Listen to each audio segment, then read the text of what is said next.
Good morning, boys and girls. Yesterday's coffee mug was a sister mug, and here's today's coffee mug. See what that is? Those are loons. I got this coffee mug way up in northern Wisconsin. We try to go there every year and do some fishing with my family. All right, Chapter 10, Test Distress. As Aldo swept the floor that night, he talked and talked.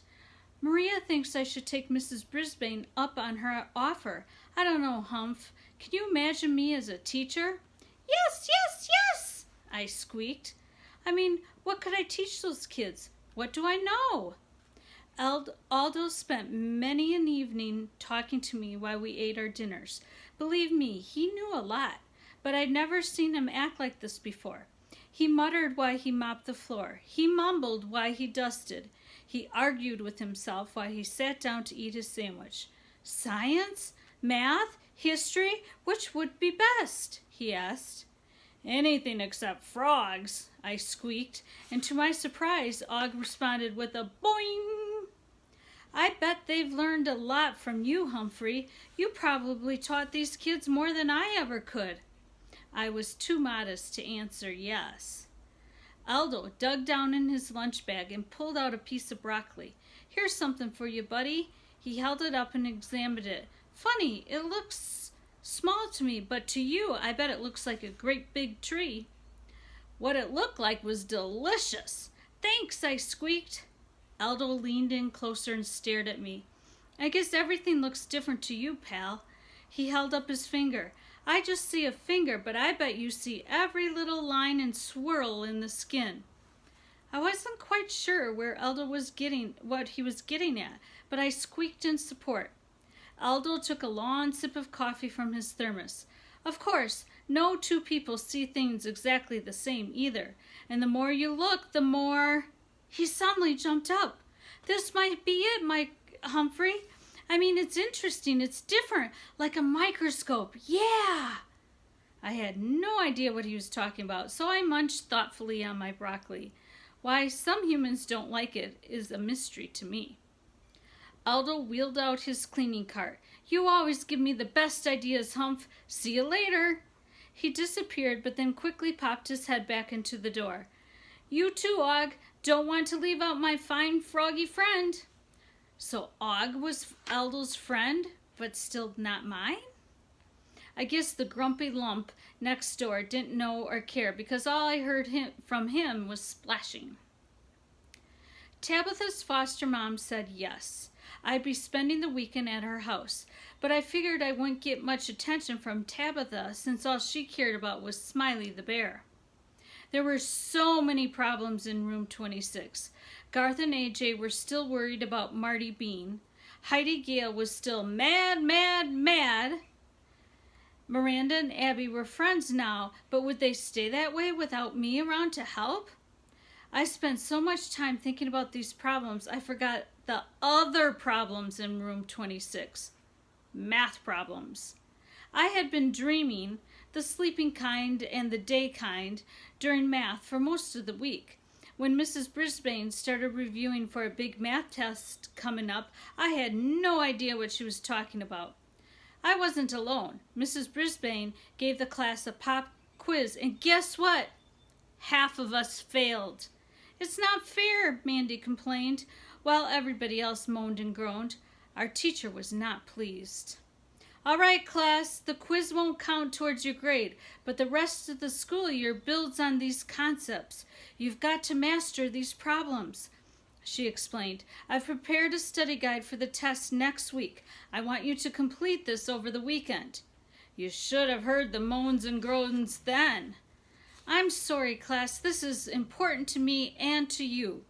Mrs. Brisbane insisted as she handed out the papers.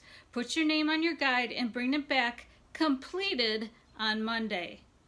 I flunked. How about you? Seth whispered to Tabitha. Almost, she whispered back. It's time for recess, Mrs. Brisbane said. Put your study guides in your backpacks now so you won't forget them. Papers rustled as my classmates tucked away their study guides. The second hand on the big clock circled around. Tick, tick, tick. Those study guides made me think of a plan, but I wasn't sure I'd have time to pull it off. Once the bell rang, the students rushed to get their coats and raced out the door. Mrs. Brisbane gathered up some papers from her desk and hurried out the door. Sometimes she spent recess in the teacher's lounge. Luckily, this was one of those days. There was no time to waste, so I flung open my cage door. Og, don't you tell a soul what I'm about to do, I told my neighbor. It's not easy to get from my cage to the classroom floor, but I mastered a technique. First, I slid down the smooth table leg. It wasn't difficult, but it was a bit too fast for comfort. The way back was more challenging. I couldn't slide back up the leg, so I grabbed onto the cord from the blinds and swing myself back up. It was a dangerous undertaking that was always scary, but I had to take the chance because I had an important work to do. Once I hit the ground, I scampered over to Seth's chair. His backpack was on the floor. Happily, he'd left his study guide sticking out of the paper. I had to use my paws and teeth to pull it out and drag it over to Tabitha's table. Getting the paper into the pocket of her backpack, which was my goal, was a challenge. Her backpack was hanging from her chair. The pocket I wanted was at least a foot off the ground, awfully high for a small hamster. By chance, there was a long cord dangling from the pocket zipper. Holding the paper firmly in my teeth, I grabbed on and tried to pull myself up with all my might. Boing! Og was trying to tell me something, but what? Just then, the bell rang. It seemed much louder than usual. So that's what he was trying to tell me. He was trying to warn me that I was in serious danger of being caught outside of my cage. I was also in danger of being trampled on by large feet. At least they were large compared to me. I dropped the study guide and scurried as fast as I could towards the table. With no time to waste, I grabbed the cord and began swinging back and forth, higher and higher. Boing, boing, croaked Og. I know, I squeaked back. My stomach did flip-flops as I sat on the edge of the table. As I saw the edge of the table, I took a deep breath and I leaped onto the tabletop. Mrs. Brisbane opened the door and I could hear the thunder of feet as my friends rushed to the cloakroom. I sprinted across the table. Please don't let them see me. Please, please, please. I thought as I darted into my cage, pulled the door behind me and collapsed on a pile of wood shavings. I held my breath, waiting to hear if I'd been caught in the act. I heard Mrs. Brisbane's footsteps approach. Why is the cord swinging like that? She wondered out loud. That's odd. Og began splashing like I'd never heard him splash before. Boing! He croaked. Boing! Calm down, Og, said Mrs. Brisbane. Are you hungry or something? She told Art to feed him some of his beloved bugs. Og had made Mrs. Brisbane switch her attention to him so she'd forget about the cord. For the first time, I was pretty sure that the frog was talking to me, even helping me. Maybe he was friendlier than I figured. He'd help me get back safely, thank goodness, although my mission had failed. Once my heartbeat had returned to normal, I squeaked a big thanks to Og and looked over at Tabitha's table. Seth's study guide was still lying on the floor near her backpack.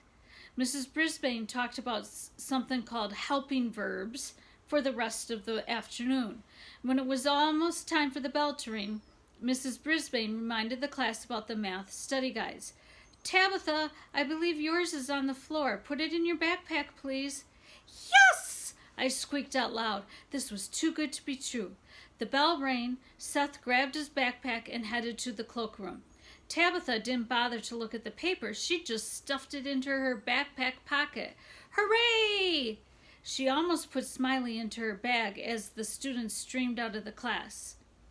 She also put Smiley into her bag. Soon Tabitha's mom, her foster mom, arrived to pick us up for the weekend.